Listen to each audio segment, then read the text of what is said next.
Bonjour, aujourd'hui je vais vous présenter le roman 1984 de George Orwell. C'est une dystopie, donc en gros c'est un récit sur une société imaginaire qui a été publié en 1949. Euh, le livre a été écrit par Orwell pour critiquer la société. Les gens l'ont beaucoup aimé, principalement parce que il permet de remettre en question l'environnement qui est autour de nous et la société dans laquelle on vit. Alors, George Orwell, son vrai nom et prénom, c'est Eric Arthur Blair. Alors, il est né en 1903. Il est britannique. euh, et il a étudié en Angleterre. Plus tard dans sa vie, il est devenu policier en Birmanie, qui était une colonie anglaise à l'époque. Et face aux injustices qui s'y trouvaient et à la manière dont on oppressait la population, il s'est rendu compte qu'il voulait combattre l'injustice. Donc il a démissionné de son poste parce que tout simplement ça le dégoûtait de faire ça. Il a mené des sortes d'expériences pour justement combattre la pauvreté. Il a décidé de lui-même essayer de vivre en tant que quelqu'un de pauvre, notamment à Paris et à Londres. Il en a d'ailleurs écrit un ou deux livres. C'est grâce à ça qu'il a vraiment renforcé son envie de de combattre les injustices. Ces deux œuvres les plus célèbres, celles qui ont le plus marqué les gens, bah, c'est 1984, hein, le livre en question, et La ferme des animaux, que je n'ai pas encore lu et je ne sais pas si je le lirai. Euh, les grandes idées de Orwell, évidemment, comme j'ai cité précédemment, c'est la justice, enfin plutôt les injustices subies et la liberté. Il est très libéraliste pour le coup. Euh, dans son livre, on suit un monde toujours imaginaire, hein, comme je l'ai dit plus tôt, qui pourrait ressembler à l'actuelle Corée du Nord, où c'est un parti politique, enfin où le parti est un parti politique dirigé par Big Brother. Alors bien qu'on ne sache pas si elle existe réellement, c'est une figure du parti. C'est un parti qui contrôle les pensées, qui empêche les gens de s'aimer, qui contrôle toute leur vie via des petits, allez, des petites télécassettes ou je ne sais plus comment il dit ça, mais en tout cas qui sont constamment surveillés. Même une simple expression faciale qui irait en l'encontre du parti peut être sévèrement punie. Euh, voilà.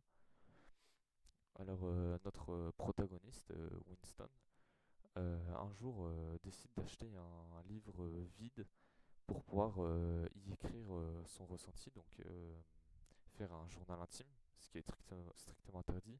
Pour ça, il arrive bien évidemment à trouver un coin hors des caméras de chez lui, dans son armoire, euh, pour exprimer son opposition au parti. Euh, Plus tard, il va faire une rencontre d'une jeune femme qui s'appelle Julia,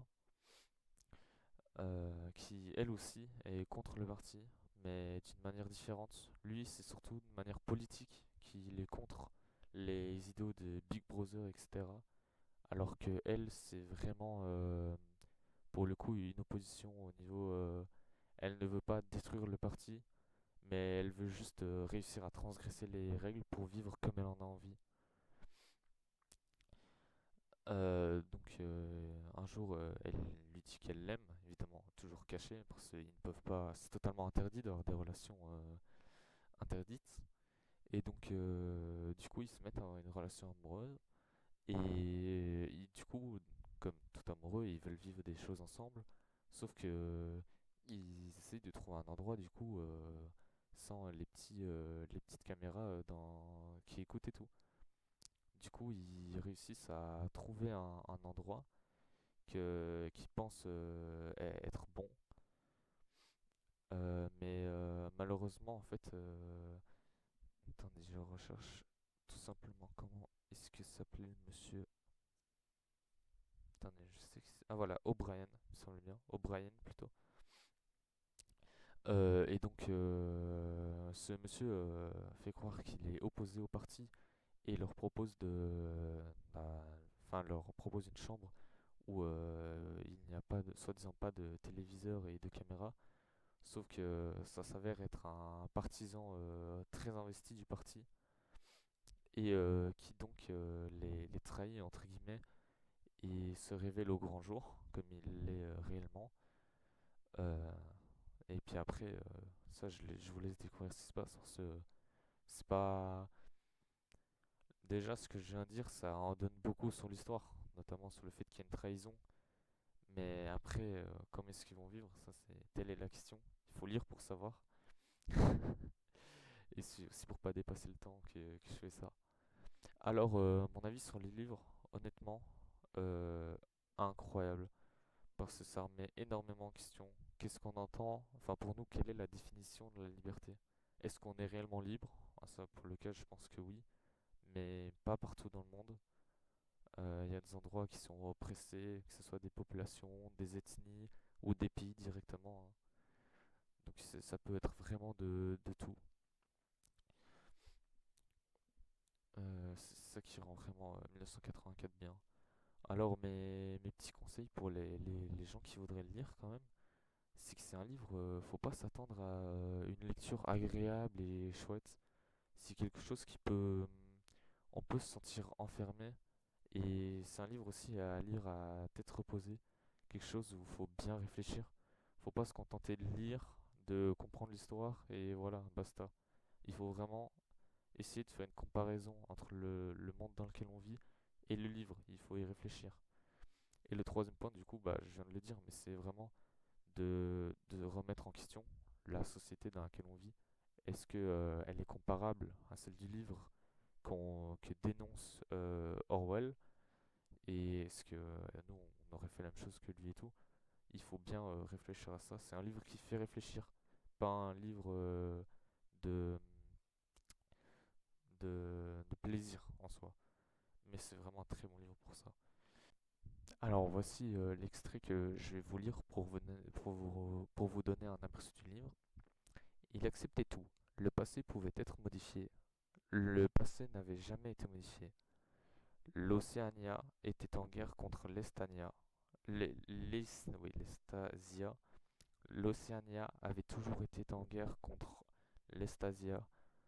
Jones, Aronson et Rutherford étaient coupables des crimes dont ils avaient été accusés.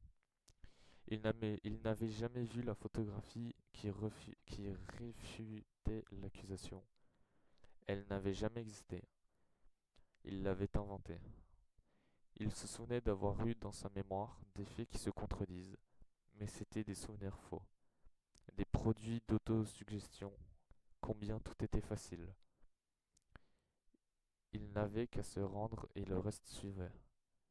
C'était comme de nager contre un courant qui vous envoie rouler en arrière, quel que soit l'effort fourni, puis de décider que l'on va se retourner et nager dans le sens du courant au lieu de s'y opposer. Seule votre propre attitude changeait. Ce qui devait arriver arrivait de toute façon. Il savait à peine pourquoi il s'était jamais révolté. Alors là, je vous ai lu cet extrait parce que ça montre quand même que la torture et la manipulation peuvent changer n'importe qui. Personne n'est immunisé à ça.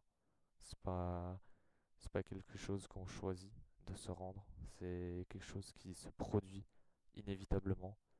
C'est pour ça que la torture est toujours utilisée de nos jours. C'est parce qu'elle est beaucoup trop efficace. Et voilà. Merci d'avoir pris le temps de regarder ce booktube. C'est comme ça que Madame Lejeune l'appelait quand j'avais dû le faire en deuxième. Merci beaucoup et bonne soirée à vous, bonne journée.